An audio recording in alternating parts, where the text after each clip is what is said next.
Hello, everyone. Welcome to Forge and Narrative. My name is Paul, your host. I'm joined by Tanya Gates Hey, everybody. and Adam Camilleri.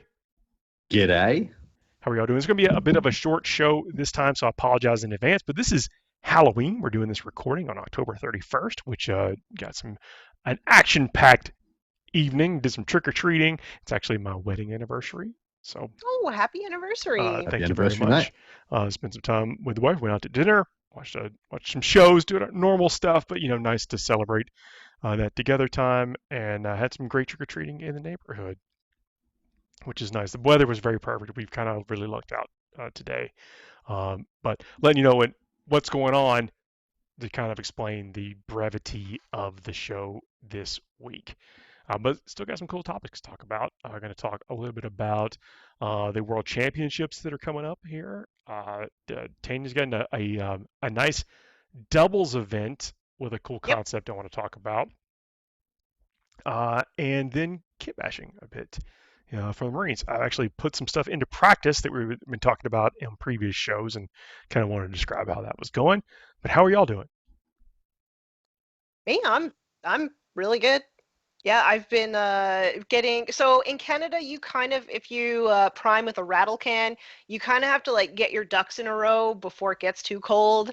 So I've been building all of my scions that I've had in my backlog to get them all ready for priming. It's going to be one of my wintertime projects this year. The painting, that Yes, part? the Okay. painting. Yeah. Yes. Yeah, very cool. How about you, Adam? I'm doing pretty good. I'm contemplating a new old world project. I might be picking up some dwarves.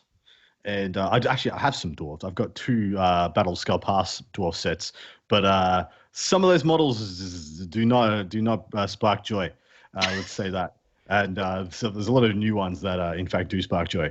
So yeah, I'm contemplating a new old world adventure. Also, I need to get my spray booth, my airbrush set up because I've got 15 more scions to crank out before the end of the year. And you're in the new place now, so Yeah, do just you moved into have my new house do 2 you have weeks a ago. dedicated hobby area, or is it got to be Not mobile? as of yet. This room you see in right now is for my particular use.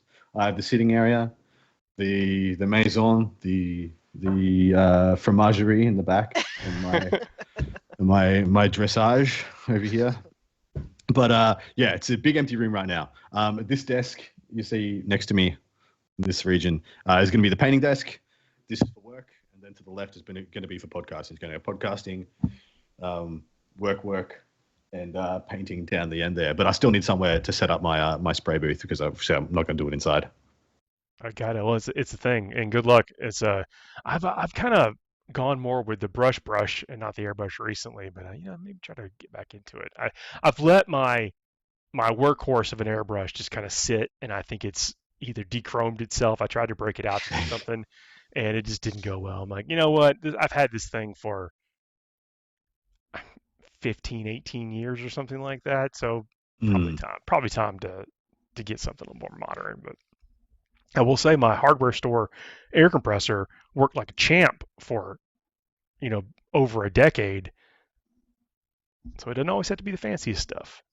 Just get to learn Mm. to use your tools. But yeah, I'm curious how your journey with that goes. My hobby that I've been working on is I can't remember if it was on this show or one of the other ones we did about like how to make your squads look a little bit different. I guess it had to have been that we're talking about like build the first kit just like the box says, and then the second kit switch up arms and that kind of stuff. And done that with the Yep. secondary guard, and they done all kind of like cool poses with the spears and basically taking the set of arms and shifting them one over so they go in one other little body with the sanguinary guard. One of the this is going to sound, believe me, I'm not complaining, but if you're a kit basher, one of the unfortunate things with that is that the legs, they're not like the old school minis to where the torso, the chest is one bit and the legs are another bit. They intermingle with each other to form the full model.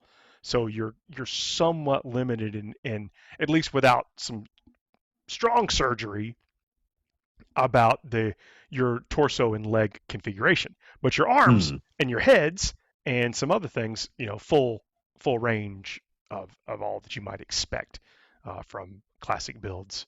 So messing with the arms, working in some other bits, here and there, try to make them look a little bit different.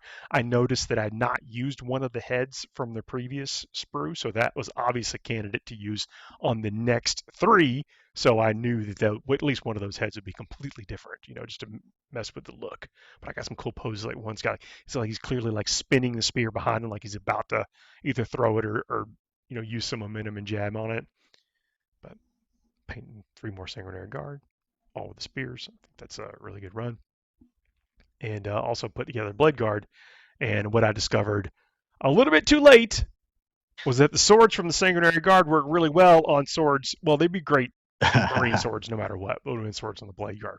But I built these Blade Guard in like the poses. It's a very versatile kit. And I built those Blade Guard basically in their do nothing poses, their rest poses, like one's chilling or sword on his hip or pointing somewhere or whatever. But I did have one sword that's out. And I'm like, man, that should really be one of these fancy swords. I'm modeling Missed them all with, opportunity. yeah, shields. It's not too late. I could just clip the fist off and put the sword on. But I was moving kind of fast, planning these things out. The Sanguinary Guard kit, after you assemble them, have some very, very choice bits that I think would work on almost all Marines of all chapters with a little bit of creativity. So, well done. Well done. Nice. Yeah. Getting that all ready. But yeah, and speaking of, I guess let's actually jump into that speaking of events and getting ready for them, the duo events, Tanya, that you were talking about. Yeah, it's a really cool event that's going down. It's just a really small, I think it's only like 6 tables, so basically what the organizers have done is they've had a pool of sort of newer players or returning players that played in older editions that are coming back to 10th right now, and then they've got a pool of sort of veteran players who've done at least a few events and can kind of, show them the ropes. And then they just sort of like randomly assigned us our people. And my person's really cool. We've talked a little bit over Discord. He's in like 2 towns over from me, so we don't have the opportunity to get games in before the event, but I think it's going to be fine. But I don't really know that much about his faction. I've played against Tau probably a total of 1 time. Is Tau the faction that they're bringing? Yeah. And I let him choose what faction I played, and he chose Imperial Guard, which is good. Makes sense. Yeah. And so at least I understand how it feels to be kind of flimsy and only really shoot. So I think that I can help kind of navigate some of the hurdles that you might come up against as Tau, but I really don't know too much about how Tau works. What's the format? Like how many points per player? And is it, I assume multiple games in the day? It's only 2 games. It's 1 day. It's 2 games. And the games run long, so there's going to be lots of opportunity for teaching moments and that. So it's really good. We're each bringing 1,000 points, and we're each generating command points that we can pool together. And this is specifically because the organizers want us to like encourage our people to like do combos and like learn how command points work and how to get max efficiency out of them. So run through all of them, all the strats. Yeah. Can your strats benefit them and them you? No, there's absolutely no ways that my rules can benefit them and vice versa. And yeah, so even in the case of Death Guard, where they can like contagions. Yeah, they can like soil the objectives or whatever. Those benefits can't be reaped by their opponents either, or by their partners either. So they've really worked it out so that it'll still be somewhat balanced, and they're also going through everybody's lists to make sure that all of the veterans basically take a handicap for themselves. I love it. Yeah, I think it's going to be really fun. Brilliant idea. nobody can really win, right? The only people who can win are the new players because they're going to have basically 2 veterans at every table helping them to figure out how the game works. And it's all been explicitly stated in the player pack as well, like the expectations for everybody. So it's really well laid out, but I still don't know how to approach helping my person since I don't have enough time to even read through all of the rules and all of the data cards and things. Are they sharing their list with you beforehand? Or did y'all talk about that? Yes. So he shared his list with me, and then I was like, okay, give me a paragraph about how you think it works, right? And then we had a pretty good conversation about, while you have a lot of power in your shooting in this list, you don't actually have a lot of trash in it to like do actions or screen or do anything like that. So I've taken on that role. I'm basically just bringing guard bodies and transports. Go there, And be there, get those points. that's right. So I'm going to show them how transports work, why they are potentially a really cool piece to have. Lots of screening. I'm bringing Gaunt's Ghosts for some uppy downy scoring and stuff like that. Yeah, so hopefully it works out the way I envisioned in my head. Well, what's the rest of your 1,000 points? The rest of my 1,000 points, I have a big unit of Death Corps of Krieg with the Marshal. So that's a 20-man unit. I've got a couple of infantry squads. I've got a platoon squad. I've got Ursula Creed. I've also brought a lot of stuff that I have painted because I think that's kind of cool. Gaunt's Ghosts, Ratlings, 2 units of 3 Bulgrin in Chimeras, and I have a Scout Sentinel. I think that's it. That's a lot of stuff. That sounds like a lot of stuff. I feel like I'm forgetting something, but it's not coming to my head. That's all right. Sorry, I'm not holding you to it. I won't be there checking on tournament days. Scions. I brought Scions too. Yes. Yes. Yeah. And do you have a general idea what's in their list? Lots of crisis suits, like 9 crisis suits, some stealth suits for the guiding shenanigans, and one other bigger suit, but I don't remember which variation it is. I don't know. Nice. Like a Tide or a Ghost Keel? I think it's a Ghost Keel. That sounds right. Yeah. Good choice, by the way, for somebody returning to the game to play, one of the less holistic factions. Like playing Tau is a very good way to get back into the game because you've got 2 phases to get it all right. So you're not going to be overwhelmed with the charge phase and the nuance of the moving and piling and all those things.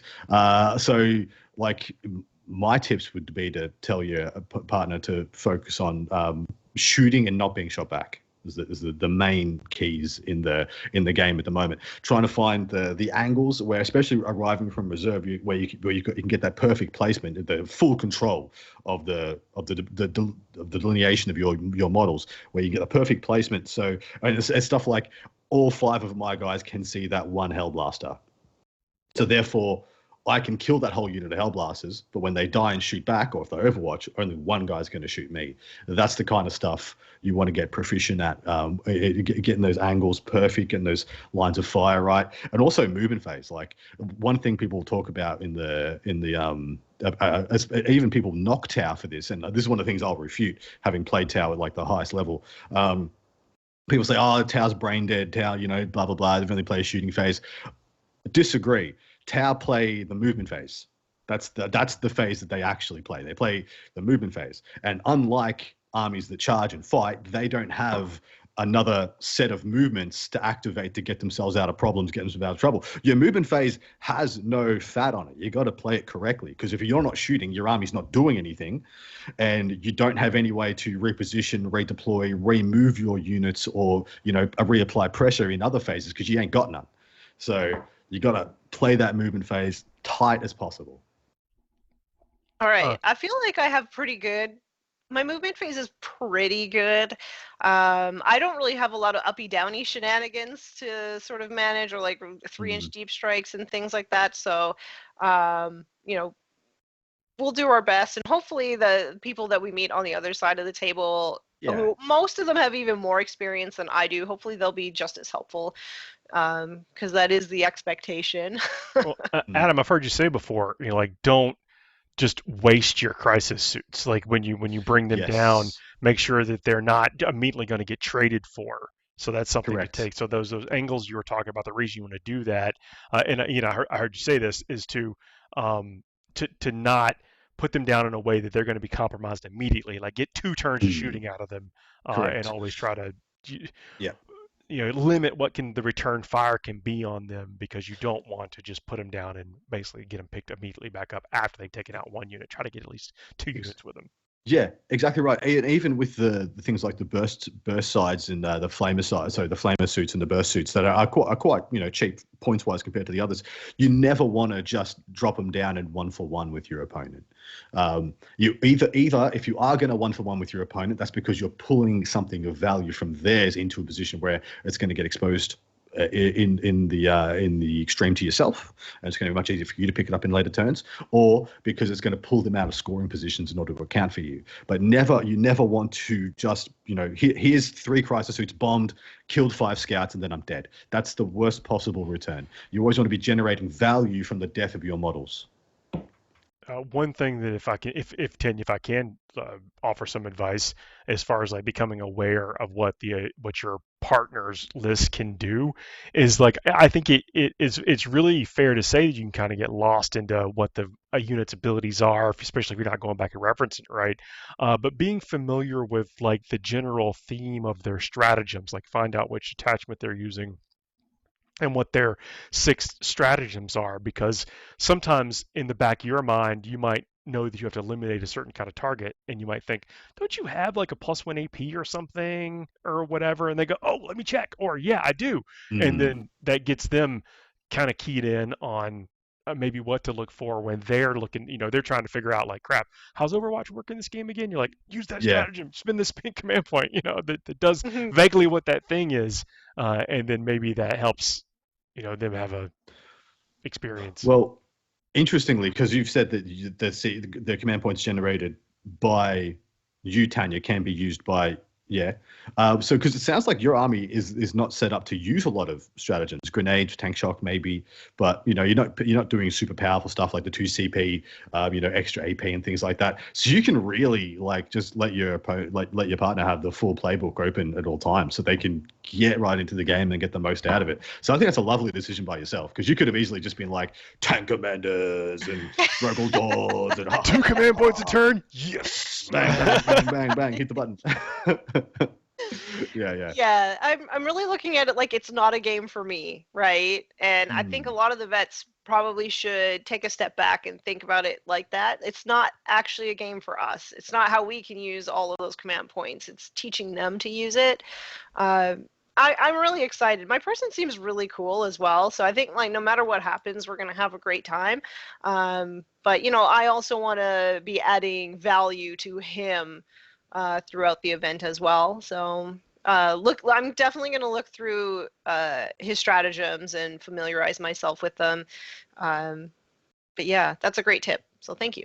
Even if like just sometimes knowing a unit, like if if they see something in their list, like this thing works on this, do that every time or whatever, it's Mhm. part of the thing. That's one of the hardest things to do is like when you're just learning your list and you're trying to learn all of the abilities on the thing, and then you got this other set of things that lay on top of it, and then you're trying to keep track of what your opponent is doing or whatever. It's a lot. So having someone there remind you of that, almost like a coach, might be beneficial. Might even make him enjoy the game more. Mhm. Yeah, I wish that there was something like this when I was first getting started, um, because I think I would have learned so much, and Yeah. even just like um, I think I would have been a lot less nervous to go to my first tournament as well, because I would have had an event of some sort under my belt and I would have known people. So I think it's a really neat idea, and I was a little bit on the fence about signing up, but the TOs were just so cool and they kind of talked me into it, and I don't regret saying yes now. I think it's great. Like even the concept is great, because so like some of the things you just described of having that apprehension of even going and doing something like this the first time because you don't know anyone. And so Mm. going into it knowing that at least one other person kind of has your back and you're having a bit of a shared experience and maybe communicating with them a little bit beforehand, it might be what some people need to get out there and do it.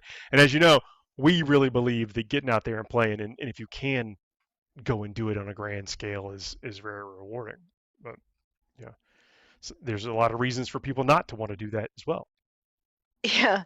My biggest sort of worry is that I just don't know enough. You know, like my person is going to be at a disadvantage because I just don't know as much as everybody else.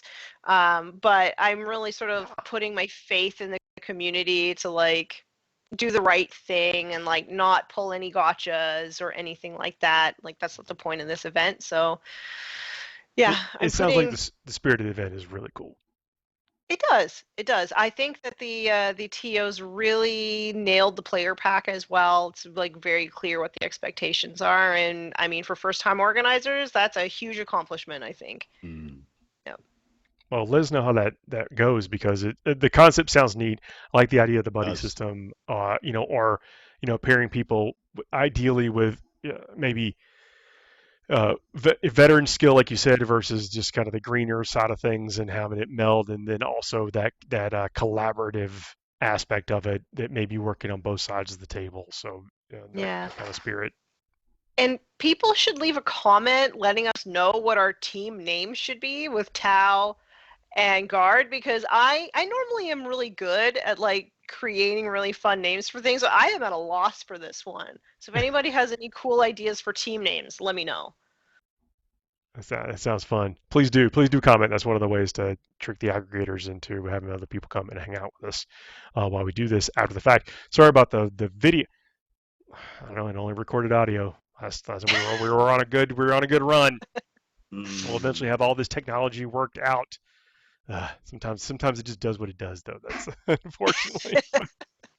But hey, in other events coming up, the World Championships of Warhammer is occurring in Atlanta in um, like what, the 20th? 2 weeks, Yeah, two and a half three weeks. weeks Yeah. or so. Mm. Last year, 46 countries participated. It's going to be more than that this year. I think 60 something countries. We don't know the final count. Well, at least us on the show don't know the final count of who's coming in, what country contingents are going to be coming. But it's going to be a lot, and they're competing to take home the crown of the world champion of Warhammer for the country that can compete across the various game systems. Warhammer Yep. 40,000, Age of Sigmar, Underworlds, Kill Team, I think are the four systems in play. Uh, yeah, I think that's all the ones. Correct me if I'm wrong, Adam. But... That's enough of the ones. Okay. Story of Warcry was one of them. Yeah, but playing over the course, of several days, all those events, cumulative scores. People have won their way to get there, not just at Games Workshop events, but at independent events all around the globe. People have won their ability to come and compete here, and it's going to go down again here in just a few weeks in Atlanta. There will be streaming coverage. There'll be lots of streaming coverage across multiple Mm. channels, multiple games. If there's something you want to watch from this event, you will most likely get to watch some of it or get information of Yep. it in some capacity, including the grand narrative. The grand narrative is going to be happening. Hundreds of players are going to be playing in not just Atlanta, but also in Nottingham, I believe, in a communal shared experience over the course of that weekend. Hundreds and hundreds of players that will be playing in the lore. Like the results of what they do will make it their way into the lore. Yeah, it's this is now the third one. It's getting better every time, and I can guarantee people are going to have their minds blown. That's a big claim. Yeah, I mean it's happened every year. I feel pretty solid to make that statement. Yeah.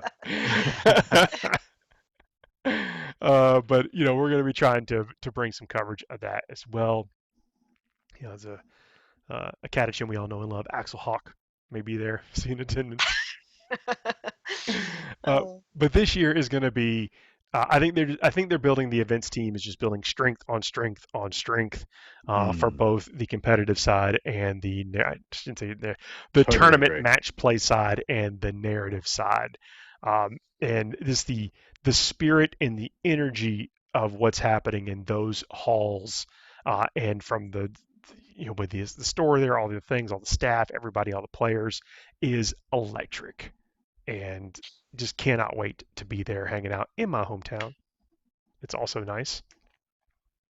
Is there going to be hobby classes this year? I don't know if there is or not. I haven't looked at Hmm. the schedule. I don't want to say there isn't. I just know I have not looked at that part. I've been real focused on just these things we've been talking about, and of course, what places I want to go eat while I'm downtown. Yep. The most important part of the entire weekend. Not sponsored at all, but we went to some cool places in Little Five Points last year. Um, and which, if anyone is coming and looking for some suggestions, I can suggest some places that I would go. You're right in the heart of the city, and if you want to get out of the city a little bit, like maybe go visit the Brave Stadium. There's a really cool complex that's out and around that with tons of restaurants, good atmosphere, and hopefully the weather stays good. It's not typically that cold here in that time period. Maybe just a jacket, you know, maybe need, but hopefully the weather stays good for people to get out and explore a little bit of the city, because it is a great city and well known for culture, music, food, all that stuff. I'm excited. If you can't tell, I'm excited. Do you get like a little bit of pride where you're like, yeah, I can share all my hometown stuff with all these people coming in? It is nice. Like I don't know, like you tell me, and we went to like some divey places last time, but Mm. the atmosphere and food was hopefully pretty good. I was brilliant. Yeah, I loved it last year. Really can't wait to see where you take us this year, Paul. Yeah, you got some Gotta ideas. You got definitely up in got the some ante. ideas. Was it last year that we had the full team Waffle House experience at like, was it like midnight? We rocked up at the Waffle House, just finished the last day of streaming. We're like, pancakes. Yeah, that was No fun. pancakes, waffles. It is Waffle It's waffles. House. Yeah, yeah. Sorry. I said the wrong word there. I'm curious because you're all about trying new donuts. What is like the best place for donuts? The best, so there are some really good places for donuts, and I will say though that the best place to get donuts is still Krispy Kreme when those donuts are hot. When you can get a hot Krispy Kreme and it just actually just melts in your mouth, you just put it in your mouth and it just melts away. Delicious, Mm. delicious. And there are several opportunities to do that around here. And you're right, that was the Waffle House that we hit after day four, after midnight, after we'd already cleaned up, packed up everything. Like, you know Yeah, what y'all haven't been to? Waffle House. And Waffle yeah. House at night is an experience. It was Sometimes. brilliant. It's on my bucket list ever since I heard that like you could gauge how bad an incoming storm is off of whether or not the Waffle House is closed. And That's Waffle House is always the first building that reopens after a storm. Makes me want to see what the deal is. it's real true. And Yeah. so the Waffle House is it's short order cook, with things like breakfast food like waffles and bacon and sausage and grits. Grits are delicious. I know there's a lot of people in the world may not know what grits are, but they are they're delicious. But they've also got they serve steaks.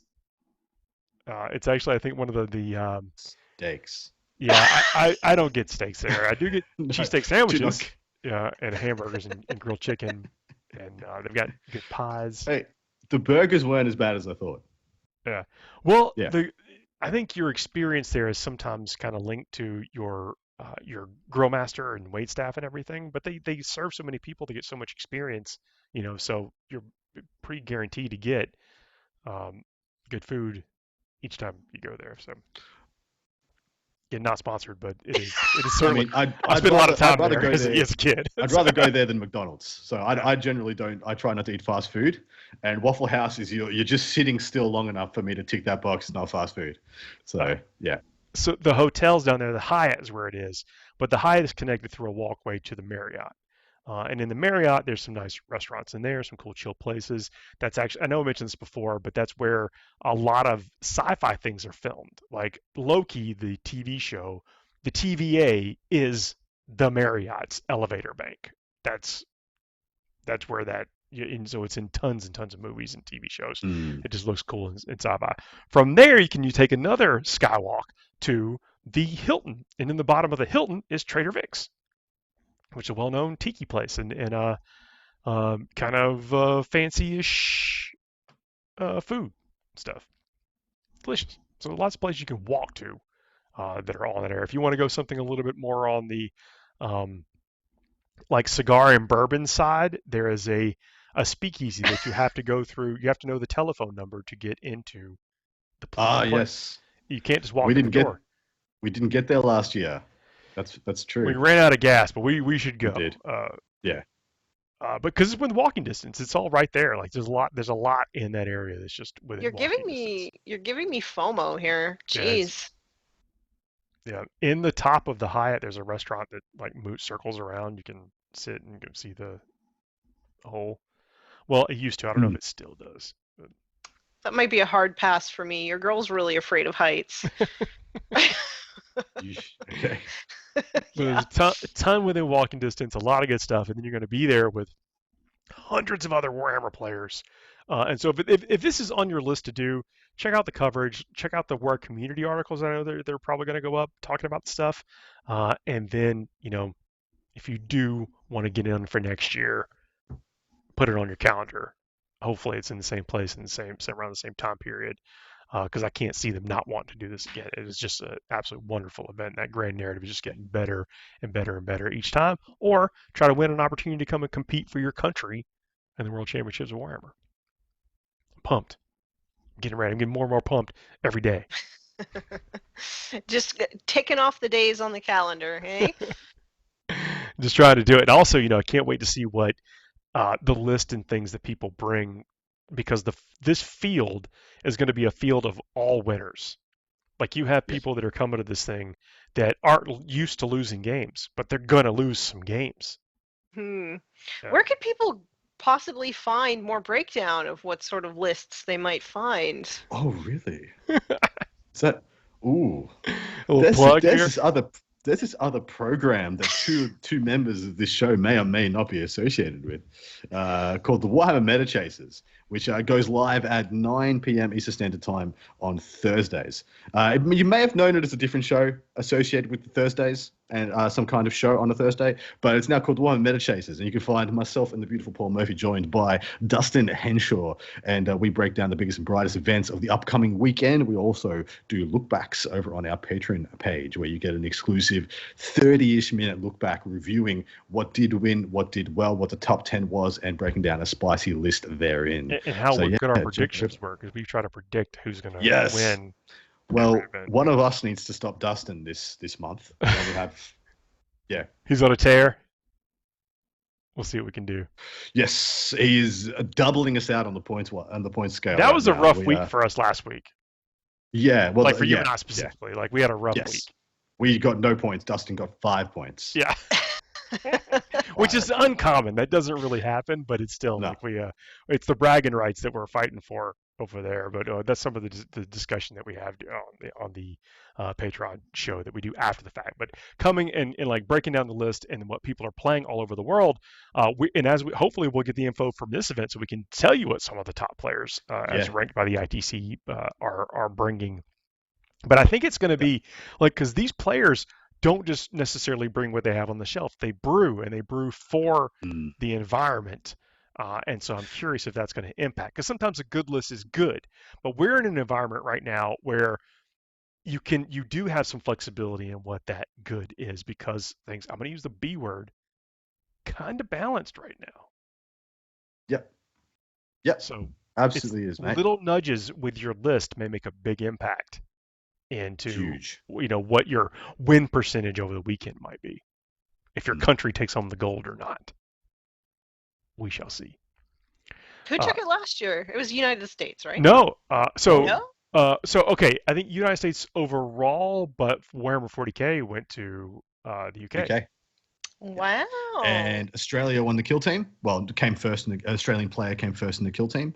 And I think Age of Sigma was It's France, right? Is it France. France? Yeah, so a French Age of Sigma player, We a might be getting some of British, this wrong, by the way, but I'm pretty. yeah, a British and an Australian. So I'm US holding you of to A, it. Yeah. up your game. No, Wow, it is called out. actually no, it's actually very hard. Yeah. It's literally the sharkest of shark tanks. Like these aren't just sharks; these are genetically engineered sharks, specifically made With for killing lasers. other sharks. Yeah. Shark eating sharks, not man eaters. Shark eaters. Yeah, So they're the Space Marines of sharks. not physically. Yeah. But that's it, and that is our show this week. But stay tuned. I know it's a short one, and I apologize in advance for that. But we'll be back to our normal run next week. It has been a pleasure talking Warhammer, y'all. Keep your eyes peeled. Check the show notes. Can't wait to see y'all next week, everybody. Have a good night. Bye, Boy. everybody.